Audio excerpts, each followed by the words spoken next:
What's up, the internet? It's Kyle. I'm back, and so is Jenna. Hi! Welcome into our second interview of our second day of our Pride Month kickoff event. That's a lot to say. I really should have come up with less words. Part two of day 2 of Pride Weekend for Pride Month. There you go. Maybe? So, so our next guest is, like I said before, one of the hottest writers going right now. I don't know how he's got time to do this because he's writing literally everything. So let's bring in the Steve Orlando. Hi! Hi. Jenna, do you want to? Very good. Jenna, you mentioned yesterday to me that you were excited to talk to Steve because you have a similar interest or a similar background. Act normal, do not gush. Yes. So I've actually, unbeknown to me, have been reading all of your comics. And then until the night before last, when he was like, "Oh, hey, you're interviewing this dude. Go, show up." And knowing me, I have notes and notes upon notes of everybody because that's just me. My degree's in math. What I do: research, study, write it down. There Sure. I go. So, and yes, we have very similar backgrounds. So I actually found out you studied Russian in college. Yes. I did. That's actually what my degree was in back in the day. Really? Was it the culture? Was it the language? What was it? There was a focus in my case on language and culture. I mean, you could sort of pick which way you would go, but I was more interested in cultural aspects, and yes, of course, the language. I also did a lot of folklore classes, things like that, but it wasn't the Russian literature education. That was a track you could take, but it wasn't the one I took. Oh, okay. If you guys start speaking in Russian, I'm totally good with that. I'll just be. We're not going to. In my case, No. I made another note at the top. Don't do it. Don't do it. I know you want to, but don't do it. I made a note not to do it. Yeah, now I lived there in 2007, but I haven't had the opportunity to speak. I mean, it's not gone, but it's hiding in the recesses. So it's one of those things that if you don't use, you lose. I've been finding that out here. Well, I think you'd find it's not gone. Like if I spend a week around people, it's still there. Like because I can still read it and stuff like that. But the active memory, it's definitely hiding farther back. I'm just that like if I'm watching something and they shortchange the translation like in a movie or like a signage, I'll be like, oh, that's nonsense. I'm always like, yeah. And then so my friend's actually trying to learn and she's using Google Translate to do it. And I'm like, don't do that. Don't do that. Oh my gosh. Because they add words in Google Translate. Where it's like, so we have a show called What's in the Box, right? And then so she tried to translate it, and for some reason it translated to, let me translate it back to English. What is in your box, please? And I'm like, what is, like she tried to say it to me, and I'm like, appropriate. I'm like, that's not the same thing. That's a perfect example. I can't remember the word for box in my mind. I keep thinking of the word for boat, which is not. Maybe they're both K words. Yeah, they both are. Yeah, come cha. So like I'm like that's where I'm at right now. I can remember a word, but it's not the right one. Oh my god. But no, it is not the right one. All right, Kyle, take it away. I just had to get my gushing out of the way. Sorry about that. My fan going out. So the question we ask everyone, and this is, you've probably told this story a million times. Tell us your origin story. How did you come to be where you are? Well, I have told it a lot, so I'll at least do the quick version. But the long and short of it is I started going to Comic-Cons when I was 12 to start trying to learn how to write comics. I would collect cans and bottles to pay my way to San Diego every year. And when that happened, I met the folks that would one day become Man of Action that did Ben 10 and things like that. But back then they were on X-Men and soon to be on stuff in the Superman office. So they looked at the scripts that I had done and they were not good. I was 12 years old. But they were very utilitarian and said, okay, kid, like, here are some things that can make it better. Do this and we'll see you next year. And I know now that that's something they say to a lot of people, but however, most people don't come back. Well, I came back every year for 20 years.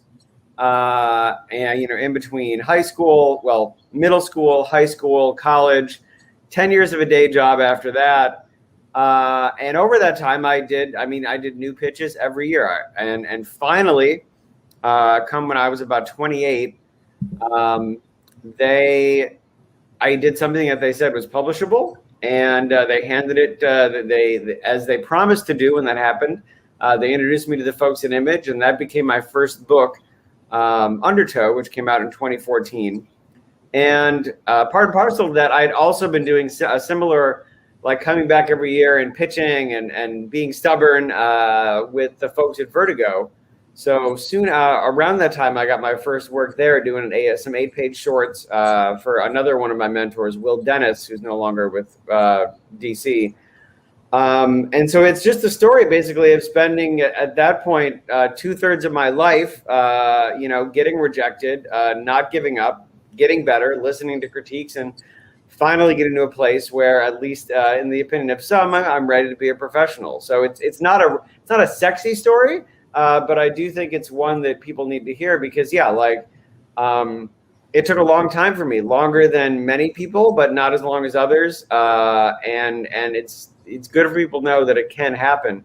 But you got to keep going, and you have to take critique and be willing to get better and have low humility. So that is my story. It is one of just getting better and better in extremely small increments until the time came when the people that were nurturing me and mentoring me finally put me in front of the right people. And at that point, it was on me to sink or swim. And I'm still here, so it would appear that I'm swimming. Yay! We're super grateful. One of the things, yes, absolutely. We're glad you're still swimming. Yes. So one of the things that really is interesting to me is that for all of your work at DC and Marvel and the bigger companies, Image, Boom, those guys, you have a lot of smaller press stuff. Project Patron is one that's coming out at Aftershock. Your work at Heavy Metal, that kind of stuff. You do a lot of work, in the creator-owned kind of small press realm. Is it important to you to kind of keep that balance, or is that just, lucky that you found somebody who wants to publish the stories that you want to tell? Well, it's important, especially for me, because I was exclusive with DC for 4 years, so I almost feel like I'm overcompensating now because I've only been able to do, for the most part, licensed IP for a long time. But it's important to keep the balance either way because, for a myriad of reasons, yes. From a creative standpoint, the type of work, and so it's good to keep yourself stimulated so you don't get comfortable. Creating something from whole cloth is diametrically opposed to what you're doing if you're working at a DC or a Marvel or in any licensed property where you're adding basically a brick in this ongoing mosaic that has been here for anywhere, maybe 5 years, maybe 80 years, and is going to be here long after you leave. You're putting the first brick down when you're creating an original. When you're working on something established, you're putting one of hundreds of thousands of those that are already in the structure. So you need to do both to keep your mind fresh and keep the way you think about story evolving, and in a business sense too, because it is great working for places like Marvel and DC. However, the things that you carry with you and the things that are always going to keep you solvent and pay you in the future are things that you own. So you need to keep it balanced from a business standpoint, but also a creative standpoint, and keeping yourself stimulated, ponging between the two. I think it makes each of them better. At least that's my opinion. Absolutely, and I think that's bearing itself out with the. Again, I called it a hot streak earlier. Quickly, and it happened after Undertow. Somebody handed me the trade of Undertow. It was like, you need to read this. You're going to like this writer. And it was, my pull list became just anything Steve Orlando writes, just pull, very quickly. So I think it's bearing itself out in that your popularity is growing and growing and growing. As the industry is growing and growing and growing and growing. So I think that kind of balance is wonderful. And as two people, Jenna and I are both big indie fans. So having that is a bonus for me.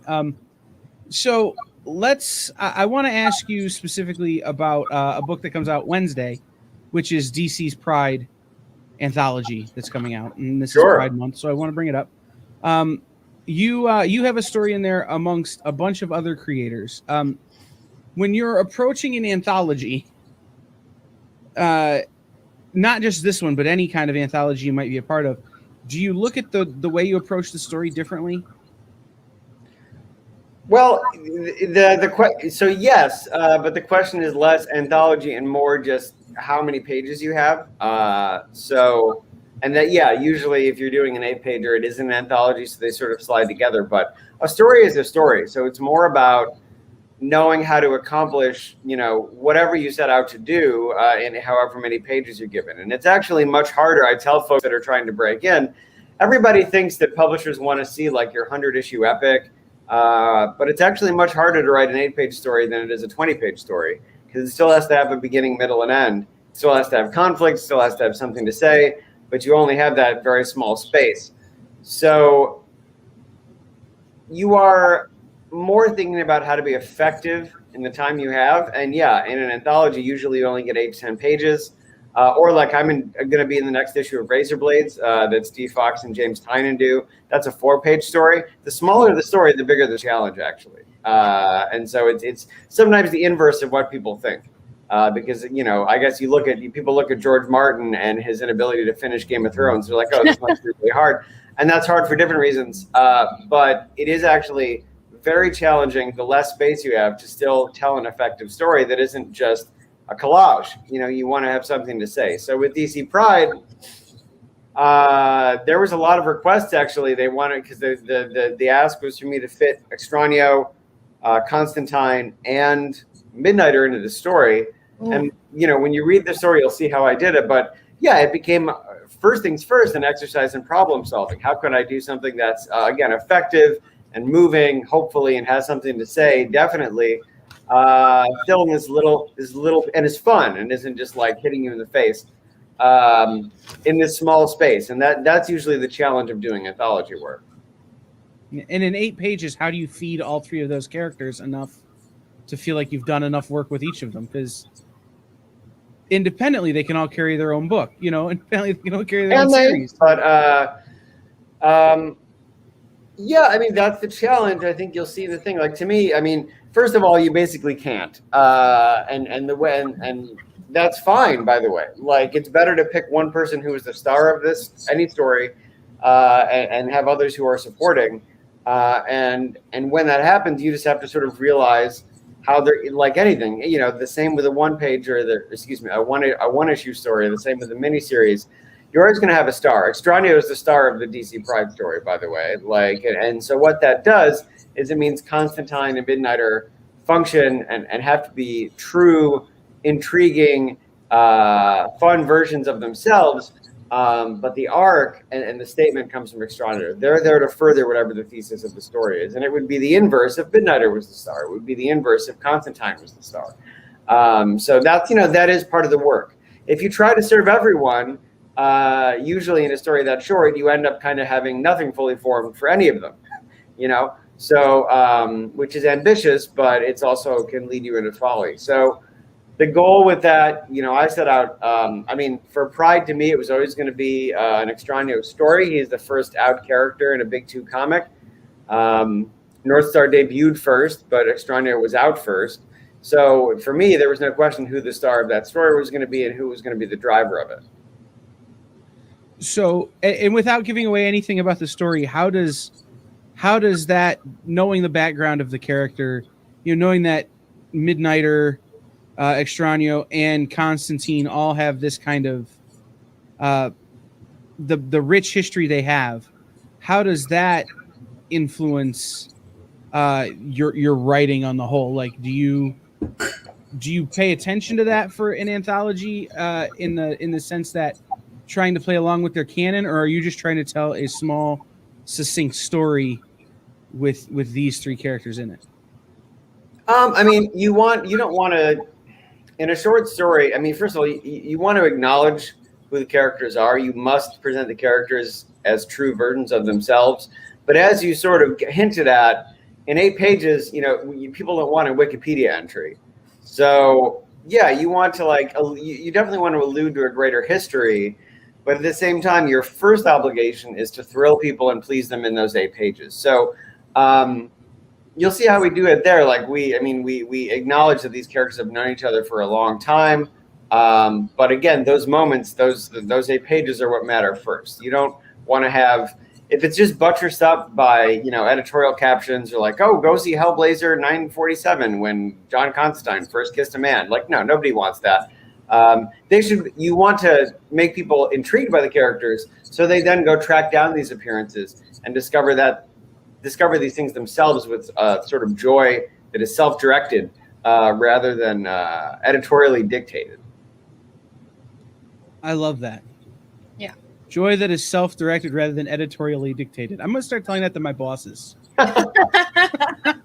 Make it a shirt. Several of them are editors, so they'll find that even more funny. Let me ask another completely off-topic question, because that's how that's the direction my brain is going right now. Project Patron from Aftershock. I'm a big fan. I love it when Aftershock does a superhero story, but it's not just any old superhero story. And Joe Pruitt will yell at me for asking, but is there anything? Tell me about that book and how you came to that book and how kind of how that book came about. That's what Joe's going to get angry at you for. Ask me. He's going to get angry at me for the next question. Oh, well, then let's don't worry. Just one. order Marini's pizza. You'll be fine. Then let's speak to this one. Project Patron very simply came about from wanting to merge 2 genres that I love, which is in this case the Silver Age and the sort of modern subversive storytelling of something like Gundam Wing, or more specifically like Evangelion, which I really came about wanting to do this book when we finally got the release on Netflix, and I was watching and rewatching it and just being excited about how it was nominally a mech story, but its ambitions were so much higher and it was so much more. And even going right into the ending, which for me is perfect. My boyfriend almost walked out because it was so messy and inconclusive, but that's the shit I love. That's Evangelion, though. It's always messy and inconclusive. That's how it's always been since the beginning. It's messy. Yeah. Well, wait till you see how some of my books end. But but that is the long and short of it. It wasn't a mashup I'd seen before, so I was on the treadmill and I was like, Evangelion with a Superman robot, done. And that's how that came about. But I was not wanting to do company work, so it became Evangelion with our sort of own world. And then when I thought about how we could get there, that's how this sort of twist on Death of the Superman came about. But it is as you sort of keyed in, Aftershock doesn't really do superhero books, and as you've read with this book, it has the trappings of a superhero book, but it's really about this pilot team, which was much more interesting to me. Yeah, and that's kind of where the second question was going. Is the book really about Patron, or is it about everybody else? Oh no, it's about everybody else. There's no question. I mean, he's dead. Yeah. But it is about his legacy in that way. This is a team that basically is having to live up to this myth and eventually confront things that he had to confront. And can these people do it? I mean, as you've seen in issue 1, the new member is there to see if even a team of normal humans can handle these responsibilities, these rigors, these stresses without cracking. So it is not about him, absolutely. It is about these 5 people and the loss they suffer and how they push forward and strive to meet that ideal together as they overcome huge grief. And when they go into the suit, though, I mean, it's still me. So yeah, there's still these wild, Grant Morrison style villains that they're fighting. I mean, that was my question. Yeah, I mean, I forget which issue is out now. I guess 3 isn't out yet, but I think in 3 they fight Super Mectatron, which was which you'll see is he's like a robot villain that thinks that he's the Metatron, like the digital Metatron. And it's probably the most 90s influenced thing that I've ever done. And for me, that's saying a lot, but you know what? It's my book. So there you go. 3 comes out in 2 weeks. Yeah. And that's what I was hoping for, is So give me something to be looking forward to, and it's the villain in number 3. Super Megatron. I need it. I already need it. I've already got all of the, like, I don't know if you can see, but I kind of have like some of my mech shirts. Got one of them on today. Super Megatron was like my ode to like the Super Young Team era, like Final Crisis era, when Grant was just like making it rain with like offline concepts that they didn't unfortunately often have time to get back to. But they were still like, you kind of knew everything you needed to know, which is similar to what I'm doing with Commanders in Crisis. Like when you see Super Megatron and he's talking about his Ascendant upgrades and the digital rapture, like, you know what his gimmick is. And if he comes back, great. But if not, like, the statement has been made. He's a clown robot that thinks that he's the Metatron. It's not super deep. It's fun. And sometimes that's what we toss out for B-level villains. I'm not sure if that's a B-level villain. I need it to be an A-level villain because I'm already in love. I love me some villains, man, and I love me some mech, and there's a mech villain clown, and I need more of it already in my life. I need the shirts, I need the hats, I need shoes. I need more. So you mentioned Commanders in Crisis, which is another kind of weird, I don't want to say weird, it's another kind of different look at this sort of superhero team kind of dynamic. Sure. And so what about superhero teams draws you to them? And why are we so obsessed with the way you make them different? Why? Well, I can't answer that. Other than to say, I always try to do things that are different, which hasn't always made me the most successful creator sales-wise, but I'm still here. And I mean that's what I like to hear from readers. And this is not me like, oh, who is Steve talking shit about in comics? I love so much of the work coming out right now. But sometimes I see something, I shouldn't say but even, and sometimes I see something and I'm like, that's amazing. And I could never do it. So I shouldn't try to do it. I should try to do what I can do. And often what I can do is a little bit out of the mainstream expectation. So like with Commanders in Crisis, yeah, I want to do a big event book. I want to do a big superhero world. Really inspired by what Gerard and I did with Milk Wars, which is the weirdest I ever got at DC. And with that in mind, like I wanted all the trappings of that, like I wanted Crisis in Infinite Earths. We have all these characters, but also new characters introduced and arcs are wrapped up. I wanted a super compression that does, as I said, I love the Silver Age. I was recently rereading, going way back to like Kirby and Lee, Fantastic Four, and so much happens. And that's what I want to offer people. And that is, again, like decompression works great so many times, and it can be an amazing storytelling tool. I will probably end up doing in other books. But with Commanders in Crisis, for comics are $4 or $5 now. I wanted people to get a ton of stuff every issue, new ideas they haven't seen before, and have their thoughts provoked rather than affirmed. I'm not. One thing I will say is I'm never someone. I'm not a sacred cow guy. I'm not really someone for nostalgia. I love the past, and there's a lot of homages, especially to creators' past. But it's about pushing it forward. It's about evolving it. I would have not been sad if Dick Grayson was always Batman again after Final Crisis. And that's not to say we shouldn't have had like another line like Earth One where you could get your Bruce's Batman stories. But I like things to evolve and change. So one thing I will say is that, yeah, like I do constantly want to try to do things that are different. When I got into comics, the narratives weren't necessarily there to just pat you on the back and say the world when you were 7 years old was great. Can we go back there? Because guess what? That world probably wasn't great for everyone. So if there is one thing I'm trying to say, let's push story forward. Let's make you think about things in a new way. And by the way, let's, again, as I said before, have that come from you. In as many ways possible, I try not to talk down. I just try to put things out there and have readers think what they would think, because people don't, as I said, they don't like to be talked down to. Commanders in Crisis, that said, is not my most subtle book, but if you look outside the window or look at the news cycle, we're not in a subtle world right now.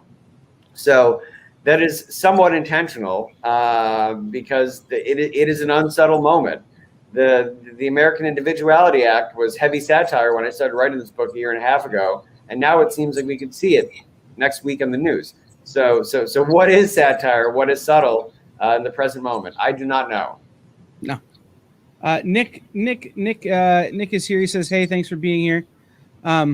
If we keep talking about, I think it's because we mentioned Crisis or Infinite Crisis a number of times.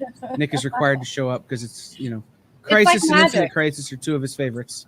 Every time. I don't know how he does it. It's like magic. Yeah, it's like Happened yesterday too. Saying Bloody Mary or something.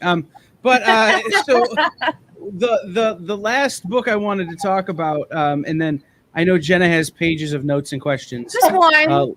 Let her get there. Let her do hers. Is a book that you worked with Nick on a little bit. The Shadow Batman.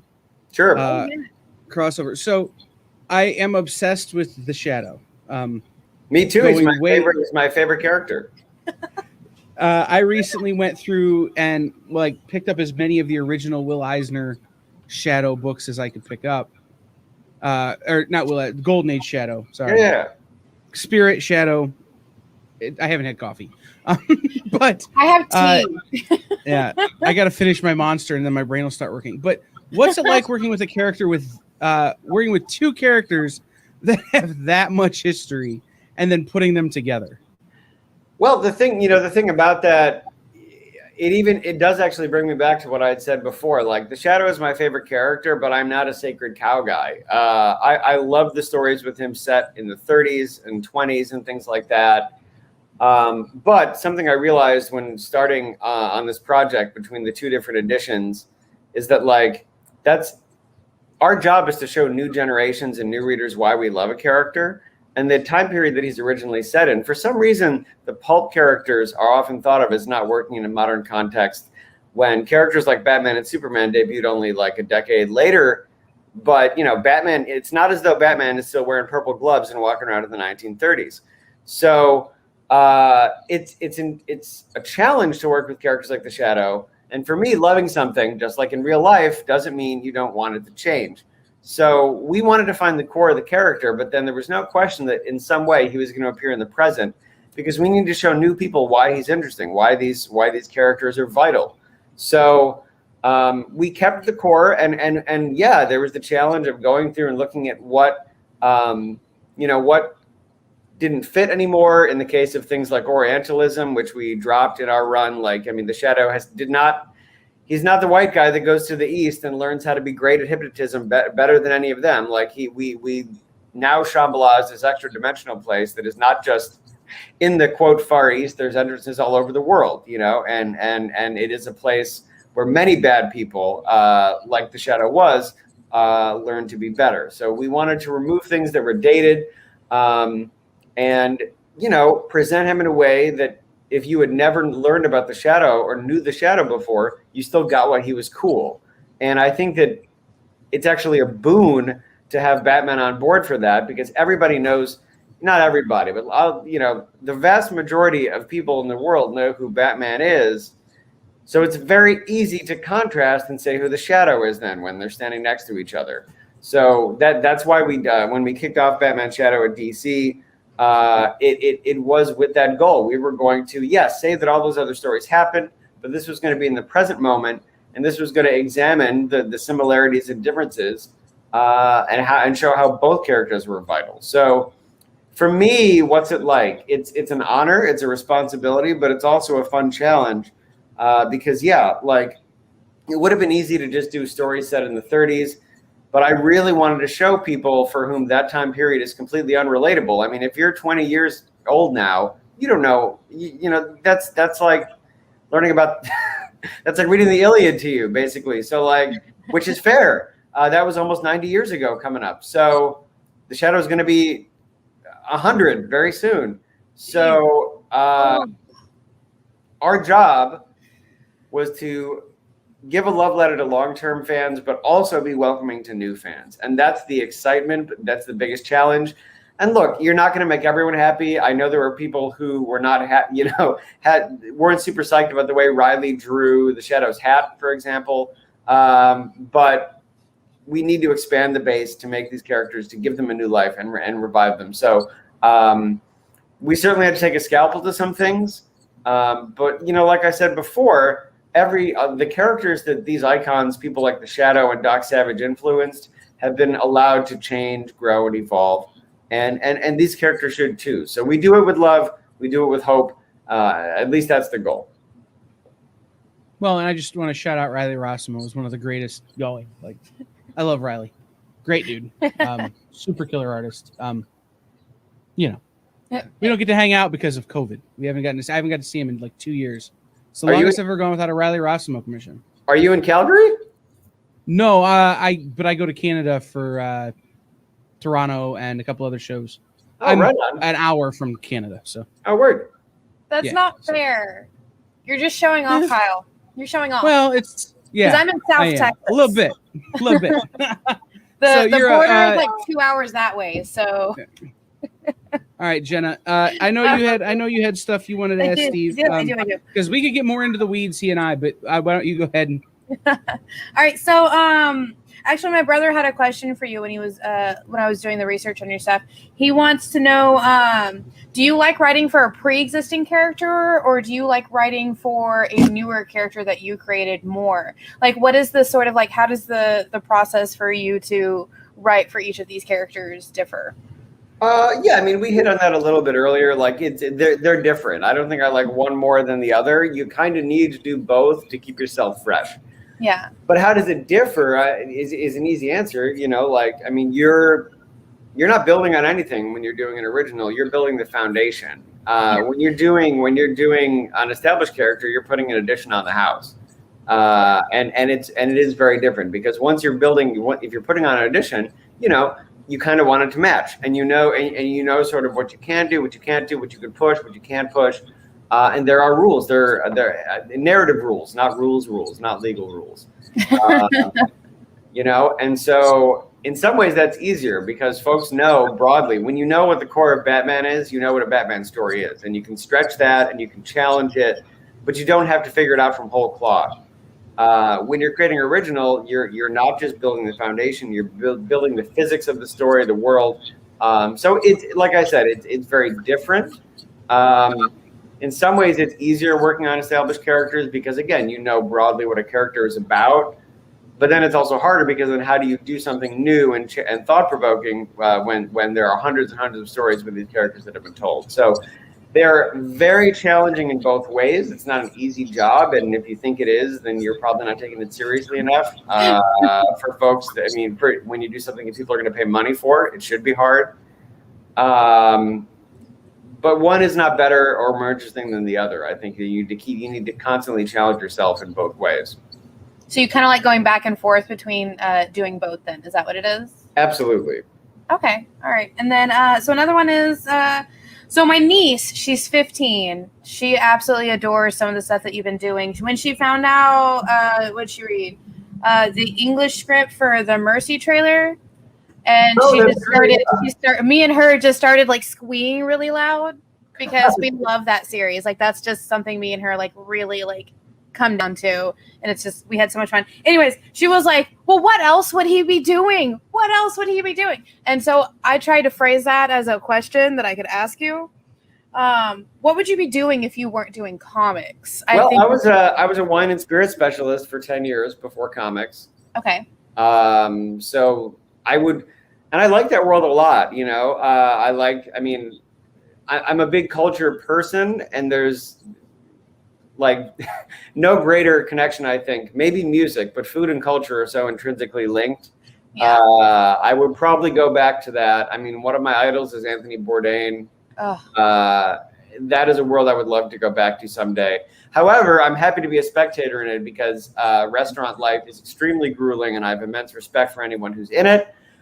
So I say that, but also, like, I'm a coward and a weakling, so I don't know how long I've taken in that world. You gotta be. I spent many years as a waitress at Denny's overnight.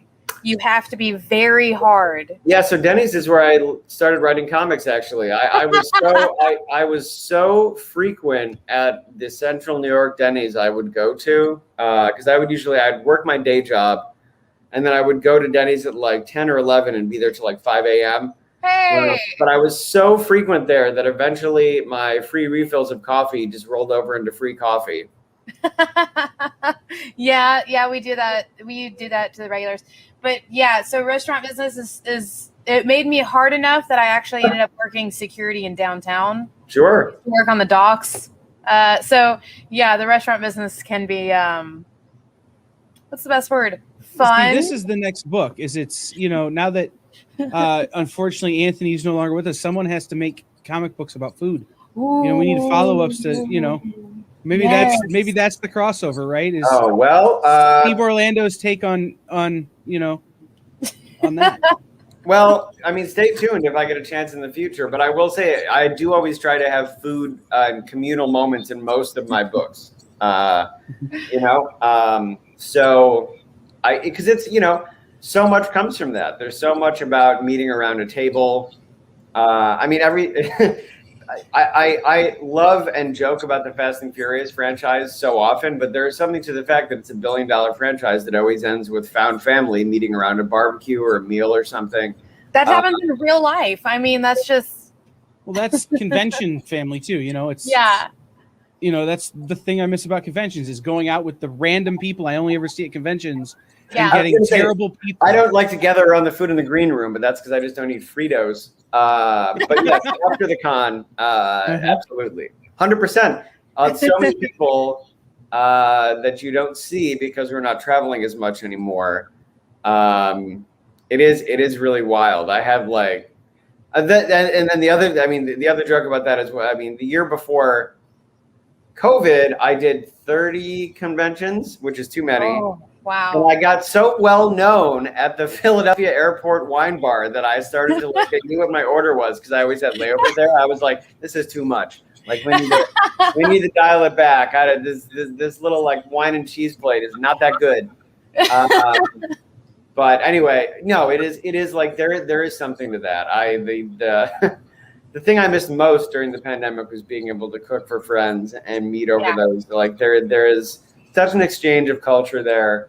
So I try to put those things in my books as often as I can. But doing a real book about it would be a dream. So we hope someday we could. And inventing my own food culture would be very exciting. If I should have done more of that in Martian Manhunter. I was focusing on their social norms and their alien bar mitzvah was my favorite thing that I created there.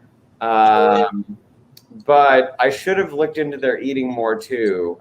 So maybe the only reference I have is from the Supergirl TV show where it's brown water. When they're referencing coffee and hot cocoa. Yeah. Oh my gosh. It's the only time I've ever heard John Jones talk about food. Now that I think about it. Well, he loves Oreos. That's the big thing. And so I did have his part. I did have Mead bringing him an Oreo Choco for legal reasons, crust pie. I'm lying, actually. I did have a whole scene that was fixated around Diane Mead using her hangover cure, which is a fried peanut butter and jelly sandwich. Oh. Does that work? Wait, what kind of jelly? Should we start testing? You'd have to ask Riley. He's Canadian. No, it was. I think there's bacon in it too. The secret is that was my father's best man's hangover cure from Central New York in the 1970s. But no, she definitely makes that for the real John Jones when they go out and get lit after they crack a big case.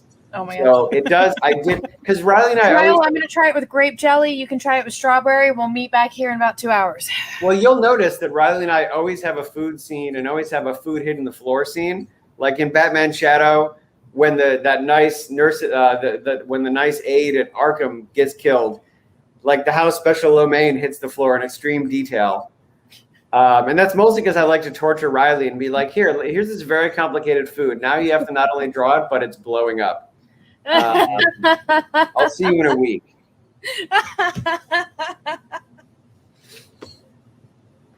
Okay. Whew, I loved it. I need to know if that actually works, and I need to try that now. That sounds super Southern. How did I never think of this? Well, my father's best man is from Louisville, so. Okay, well, that's Southern Midwest. I get it now. That makes more sense. What I do is I do a French toast grilled cheese sandwich Yeah, I mean, that's I was gonna say, if you want me to reveal my secrets live on air, I mean, I live in Boston, and there's a place here that will make you a fried chicken mac and cheese burrito. yes, we have a total truck that makes something like that here. It's also got pickles and bacon in it, and it's just like, if you are, I mean, it will absorb anything in your stomach and then become a diamond because there's no fiber in it, but like you will be all set. My answer to that was if you stop drinking long enough to get hungover, you've done it wrong. So you went to college. Yeah, well, it's true. No, so Jenna, what else? We had very different experiences in college, Kyle. Me and you had very well, you got to remember, when I was in college, I was also working for Capitol Records. So like It was a weird time. I was on scholarship studying math in a library on whiteboards, trying not to cry. No. I went to college because it was close to the bars. Mine was it was just straight up, like, I think I lived in the library for at least the last 6 months of college. I was like, no, I live here. See my beanbag? This is my room now. It's not the library's, it's mine now. I live here.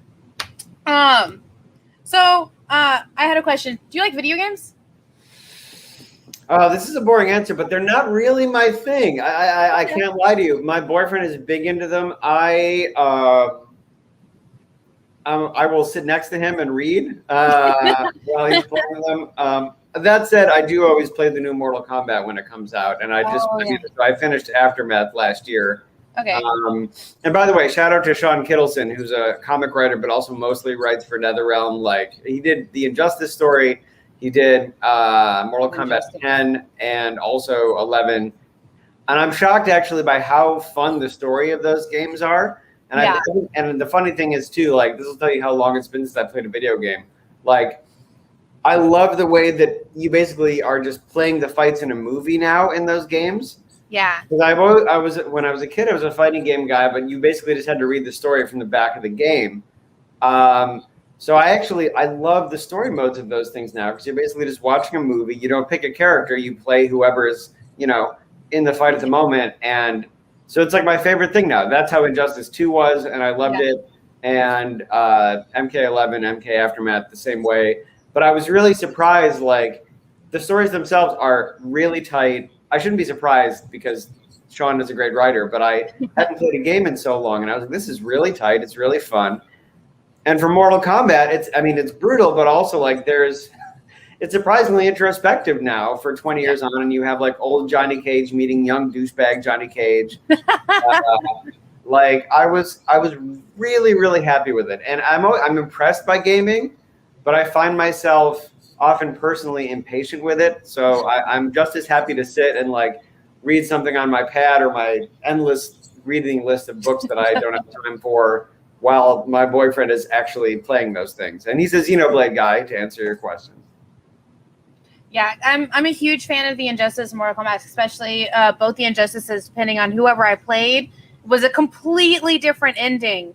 And I love how that spawned its own huge comic universe of just... Oh, yeah. I loved it. I had so much fun reading it, so much fun playing it. Somebody actually tried... So there's a fan page on YouTube where they animated some of it to sort of make it look almost like it was a series. And I'm like, that's not fair. All the talent, man. I love it. I think it's actually getting an animated adaptation. I may have seen that news in the past 2 weeks. I feel like there was a rumor. I just hadn't heard if it was, like, confirmed or not. So I always, like, I wait, and I'm like, I'm gonna wait. I'll wait and see. I'm with you. Listen, I made mine Marvel, my friends. So I'm sure what's going on there. So you're definitely ready as much as I am for it then. Oh, hell yeah. Yes. We'll have to figure out some sort of party where it's like all of us just, like, watching it, so you can hear all of us be like, ooh, and, like, ahs, all of that. Yeah, definitely. And we'll all have our own food bowls. Just it'll be so much fun to do that. I can't wait. I'd be happy. Hopefully your food comic doesn't end up how my family does. Every time we have food together, it's always somebody throwing food at each other. So, I mean, there's nieces and nephews. What happens is, like, the majority of my living family is on the Italian side, so they, like, don't know the difference between protein and carb. Yeah. And B, like everything is so. I just had to stop myself from swearing because I don't know the rating on this. Everything is so damn salty. Like we go and there's so much of it. Like, you know, I come back and I have to like drink extra water for like 2 weeks after Thanksgiving and only eat like rice crackers because like on the half hour, my aunt will offer me lasagna or a kielbasa. And I'm just like, I'm exhausted. Like I'm tired from putting the stuff in my mouth so much. Something I rarely say, by the way, if you've seen my Twitter. And like, and it's like a marathon. And that's what happens there. So there's no throwing because you'd probably be thrown out of the damn family if you wasted food. Yeah, my whole family's like, how much can you fit in? Yeah, but my whole family's Cajuns. We have like the gumbo and the rice, and then you'll have like the little kids. So I've got 17 nieces and nephews that range from 15 to 1.5, and so they try to just out eat each other. And then when somebody steals their boudin ball or their boudin link or the sausage, there's going to be something thrown, and usually it's silverware with food on it, which leads to more food being thrown. So it's yeah. Wait, it's so kids. boudin, are you guys boudin Creole? Yes. Oh my God, Half my family's Creole, yeah. I've been like waiting to order these some of those sausages from a couple of places because I secretly really love, not secretly, I'm telling you now, I really, really like alligator, and almost every place that sells alligator come on down. Also, I mean, I order it to my house here because it's not like we have many like native alligators in Boston. But it's a super healthy protein, and but almost every place also it's not healthy sells those sausages. Well, the sausages aren't great, but the alligator, well, it depends what you do to it. But on the whole, like on its own, it's very low fat, very high protein. Yeah, when you butter it up and fry it, obviously things go wrong. we have these deep fried boudin balls that you put sausage and other like shrimp and stuff in it, and it's just like so I don't know what it is. I can't taste spicy at all. Like I've tried every challenge that they have here in South Texas. I can't taste spicy. So what we have is there's this place over in Galveston, about an hour away over on the coast, where they make these boudin balls. It was they moved here after Katrina, and what they do is they call them Jenna's Tabasco balls. Okay. So they make them with extra Tabasco and bell peppers, and then when they feed it to me, it's Creole sauce with extra, Creole. So, and it's got gator in it, it's got shrimp in it, it's boudin, it's all of it, and it's deep fried. All right. I gotta ask this question. Sure. Gotta ask this question. You said 30 was too many conventions. Is there a convention that it will forever be on your list because of the food? Oh yeah. That you got to go back to that convention specifically because of where you eat. So there's a couple answers. One of them actually, and some of them are surprising. Like, so I mentioned Calgary. Calgary ended up being a city that I loved the food in because it's basically the Dallas of Canada. Like it's a ranching city, and I mean, if you're vegetarian, it is not for you, and there's nothing wrong with that. Like the meat there was amazing because it was like from a mile away. Everything was so fresh. Everything was so tasty. And the setting is gorgeous too. Like there's a lot of really cool restaurants. Riley and I actually went to this place. I can't remember the name of it, but it's in a former haunted hotel. And they do like a pre-fee tasting menu and stuff there. So I actually loved the food in Calgary. I would gladly go back. And again, your mileage may vary. What else is? I personally also really love Cuban food, so it's hard for me to turn down MegaCon, not just because it also is my last name. Although I did this year because it's my birthday weekend. But and then also, I mean, I also just love Philadelphia.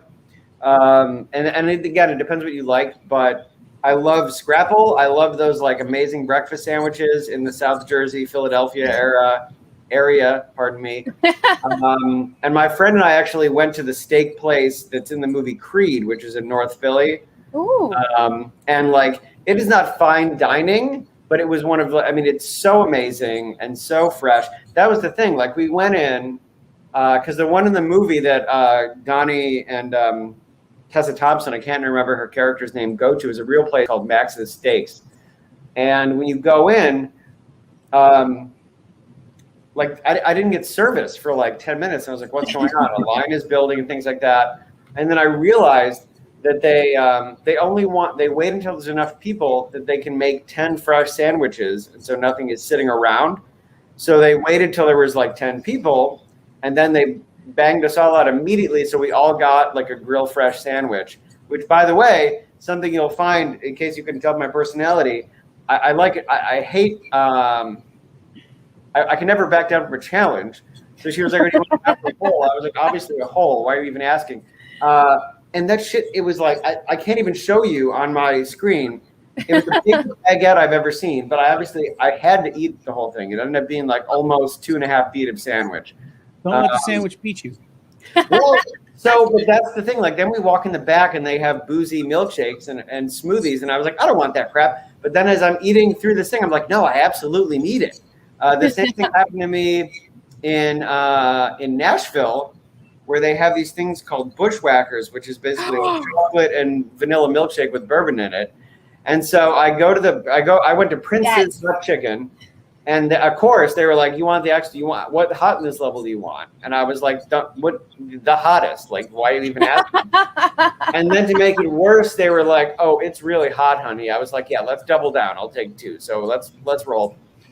And I did eat it, but then after eating that, I was like, "Yeah, the only thing I want right now, because I hadn't had a vegetable in like 3 days."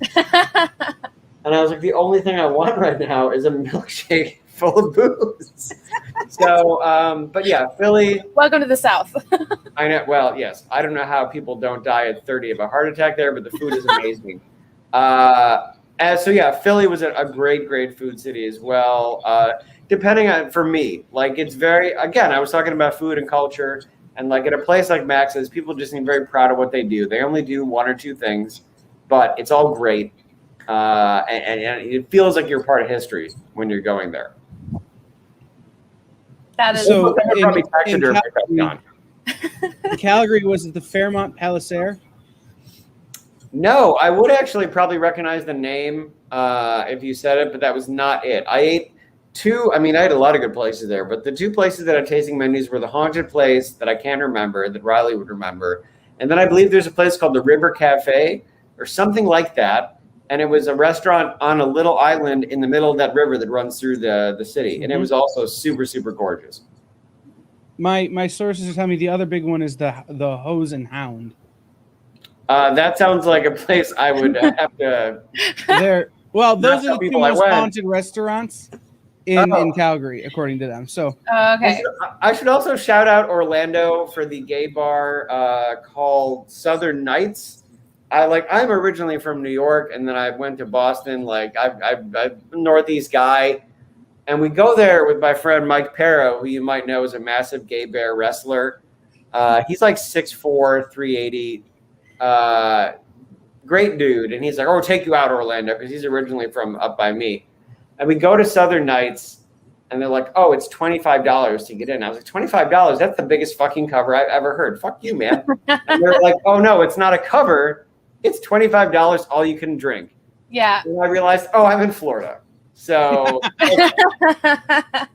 feel like I've heard that one. I think my brother was talking about that before when he was stationed over there. He was like, "Yeah, so if you ever go there, you go there now." And I'm like, "I can't go there now. I'm working." Well, shout out to Southern Night. I didn't die, and then I drank all I could drink, and then I went out of the parking lot. Some guy was selling sausages on a grill, and it felt too almost in gimmick, but I still had to buy one. So that's street food after an all you can eat all you can drink bar is the way to go. I think that's why I love Houston. We have so many of them. And then there's a whole like town of taco trucks where you got like a waffle cone with chicken in it with just like sprayed little like butter and syrup with a little bit of jalapenos. Perfect. Well, I'm gonna piss off the Texan in the room here, but I will say I did a show in Dallas and I went to Pappas Brothers, and it was some of the better steak I'd ever had until I went to Calgary. So I'm very sorry it's number 2 now, but it was. That's fine. That's fine. You were in Dallas, you weren't in Houston. So. And I also liked that just like there was. I mean, I'm not vegetarian, so but like even things that appeared to be vegetarian on that menu either had surprise bacon or just surprise meat in it. Like I ordered scallops. And it was like there was like the bacon. Like the bacon is silent. Like it just showed up. And so it was wild. I had a good time there. So, all right. We only have a couple minutes left. Something I didn't bring up earlier because I wanted to bring it up later, and we're running out of time, is you also have a piece in Marvel's Voices Pride #1 that comes out in 2 weeks. Yes. The anthology. And you can tell us whatever you want about that, but I just want to ask the question, how does it make you feel as a member of the LGBTQ community that both major publishers finally, for the first time, are putting out Pride anthologies? It's exciting. I think it's funny that a lot of us are in both of them. Like, there's plenty of us to go around, but I'm also not going to say no because the stories I'm telling, at least, are very, very different. I mean, I think it's a big moment, and I'm excited to be part of it. The challenge for me is that we want to do things that are different and new. So, with the character that you'll meet, I'm going to try to speed around these things. We only have a couple of minutes, but with the character you'll meet in Marvel Voices Pride, I do think it's a truly new type of character, like something that allows us to comment on elders within any marginalized community. In this book, it's the mutant community and the gay community, but so many of our things are lodged in the present. I took advantage of the fact that Krakoa is utopia to sort of analyze how folks who didn't have that privilege would look at that within the Marvel universe. Conversely, how someone living in a relatively closeted era would look at the present moment. So I truly think we're doing something new with that character, and I'm excited for you all to meet him. Awesome. Awesome. That's a great pitch for that book too. Hey, there's a new character. I see it. So where can people find you? Where can people support your work? Support my work in comic shops, anywhere comics are sold. I'm at the Steve Orlando on Twitter and Instagram. Perfect. And then is there anything that you want to, other than the books we've mentioned, kind of shout out to people to be looking out for coming up? Yeah, I mean, it's Pride Month, so if you haven't, if you're unaware of it, my book Kill a Man from Aftershock, one of my favorite things I've ever done. It's an LGBTQ plus mixed martial arts book that I wrote with Philip Kennedy Johnson. Incredibly proud of that. Looking forward, my friend Steve Fox and I are launching Aftershock's young adult imprint, Seismic, with a book called Rainbow Bridge. It's a tearjerker fantasy about the chance to have one last adventure with a pet after you lose them. What if the Rainbow Bridge was a Bifrost? That is the pitch. So please check that out. Keep an eye on October, where an unannounced book from me and Fox is going to be the polar opposite of that for Day of Silence. It is a gay slasher book. I'm just going to say as well, keep an eye on me in Marvel. I can't say more about that. And also, I'm doing King Grimlock at IDW. It is Grimlock as Conan, and it's just going to be one of the most fun books I've ever done. So get after that. And Jenna, speed round me one more question before we get off. Speed round. What is your favorite indie book that you're reading right now? Go. My favorite indie book that I'm reading right now? Go. Oh man. God. It's not super new, but Dodge City that Josh Trujillo wrote. So go check that out. And it's out there. We will find it. Knowing us, we will read it. Okay. Oh. Thank you, Steve. This has been lovely. I look forward to Rainbow Bridge more than maybe I should, as someone whose other job is to sell it. So I may wind up keeping more copies than I sell. So that always happens. We will definitely be in touch about that. But thank you so much for being here and being a part of this and giving us some of your time. It's my pleasure. I really hope I didn't gush too much. It's the perfect amount. Thank you, guys. I would happily come and talk to you again anytime. Thank you. Yay. All right. Thank you. Bye. All right, guys. We will be back in just a minute here on The Experience with Jeremy Holt, writer of Made in Korea, who you may have met just a couple weeks ago when they talked to Miss Jen. But they will be talking to Krista and Jenna, as well as I need to step away for a moment to, I don't know, run things. So we will be back in just a couple minutes here on The Experience.